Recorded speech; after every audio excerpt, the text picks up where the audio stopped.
What are the best signs of an unhealthy gut?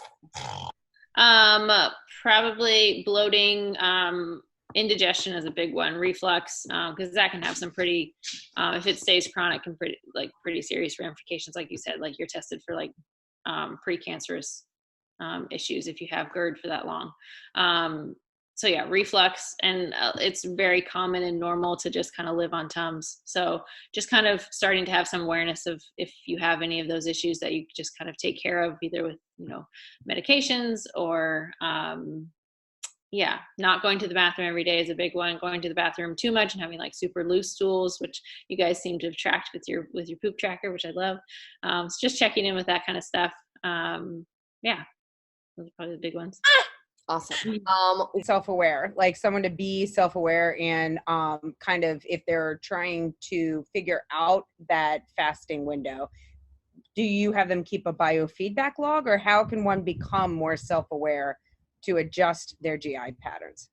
I just have my clients keep notes. So I use Chronometer to keep track of things. And I think they're pretty diverse as far as like the diets they cater to. So I think they have a feature that if you want to set a certain pattern for fasting, I think it has like tracking, but you can just put notes, right? Note on your phone or something like that. And I just have people start to like keep track, especially when we're moving people like off macros. So diet phase, post diet phase, and then like, okay, how do I be a normal human? And like release some of the anxiety that people have. Like once they stop tracking, they're like, oh my gosh, like how do I keep track of everything? It's like, well, eat intuitively, keep some notes. Like I ate roughly like this, or we can do that through tracking their food through pictures as well. I have some clients that don't want to do macros or anything like that, or don't need to. And we'll just have a shared album. They'll snap a picture of their food and write a little notes. And so we can kind of go back and like, this served me really well that day when I ate these types of things, or ate this at the restaurant, did not feel good. So they just start making those connections. But I think the 12-hour window is a good, just basic rule of thumb. And then they can extend it from there. How many times are they pooping? If they're only pooping once a week and they haven't had corn in a week, then that's a totally different question than pooping twice a day. Yeah. I needed more info.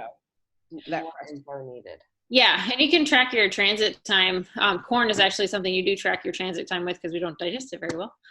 Beets, activated charcoal, and just like writing down what time you have it, and then writing what time you see it in the toilet, and that's your probably average transit time. Interesting. Oh. This is something we can do to kind of diversify our microbiome or make a wider variety of bacteria in our gut to make us overall healthier.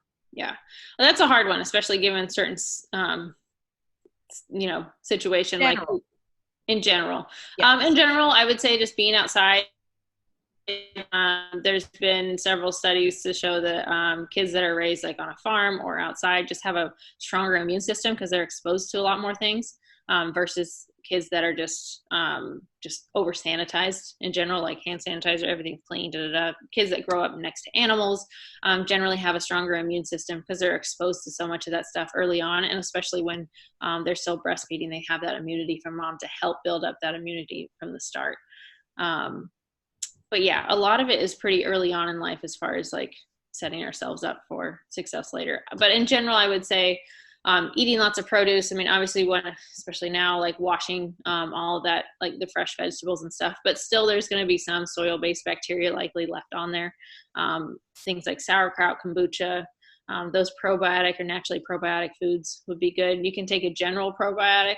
Like I said, like targeted ones are great, but there are like just general ones that have a lot of strains in there that you can take, and you can rotate those like, I don't know, every 6 months or whenever you run out, get a slightly different one. That way we're, again, exposing our gut bacteria to different strains of bacteria and creating that diversity, right?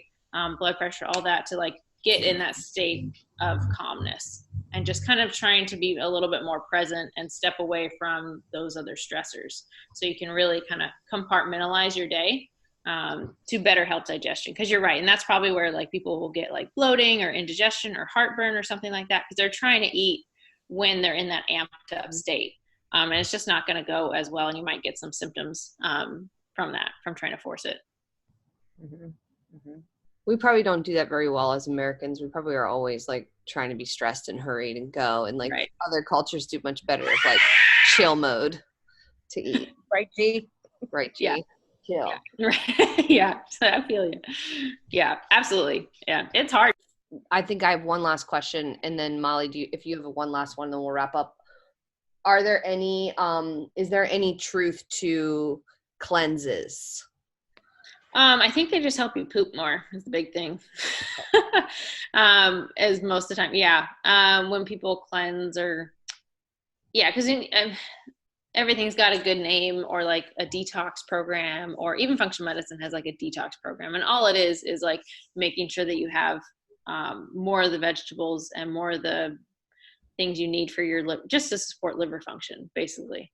So it's nothing new or crazy. It's usually, if you break those things down, it's probably a lot more water. It's probably a lot more vegetables, type thing, which aren't necessarily bad things, which is why people feel so much better sometimes after doing those.